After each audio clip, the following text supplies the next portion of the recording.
আজকে বানাচ্ছিলাম একটুখানি চিলি চিকেন। এখানে চিকেনটাকে রেডি করানো আছে, এরপর হচ্ছে চিকেনগুলোকে ভেজে নিয়েছি, তারপর হচ্ছে এক জায়গায় বেরোনোর আছে আমার, তো রেডি হয়ে বেরিয়ে পড়লাম।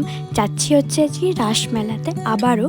হ্যাঁ, তো এবার রাস ফাইনালি পুরোটা বসে গেছে, আর এই ঠাকুরটাই আমি আগের দিন দেখতে ভুলে গিয়েছিলাম। আর ভীষণ ভিড় হয়েছিল, রবিবার ছিল বলে আর কি প্রচুর ভিড় হয়েছিল। যাই হোক করে আর কি ঠাকুরগুলোকে দেখলাম, এত ভিড় হয়েছিল ভালোভাবে ঘুরতেও পারিনি। তো এই দেখো এখানে পেঁচু একা একা দাঁড়িয়ে আছে। তারপরে গেলাম একটা ব্যাগের দোকানে, যেখানে আগের দিন মা একটা এখান থেকে ব্যাগ নিয়েছিল, বাট আমার কেনা হয়নি। তো আমি আবার এখানে চলে এসেছি একটা ব্যাগ নিতে। তো অনেক দিন পরে এলাম হচ্ছে এইচএফসিতে, কারণ আর আসাই হয় না এখানে। তো এখান থেকে নিলাম একটা পিৎজা, কারণ অনেক দিনই হলো প্রায় খাওয়াই হয় না। এই ঠান্ডার দিনে গরম গরম পিৎজা, আহা, জাস্ট আহা লাগছিল। তো যাই হোক, মাথায় চাপাচুপি দিয়ে বাড়ির দিকে রওনা দিলাম, কারণ বিশাল ঠান্ডা পড়েছে। বাড়ি এসে ডিনার করলাম। তো আজকে ভিডিওটা এই পর্যন্তই। কেমন লাগলো জানিও, ভালো লাগলে একটা লাইক করে দিও। টাটা।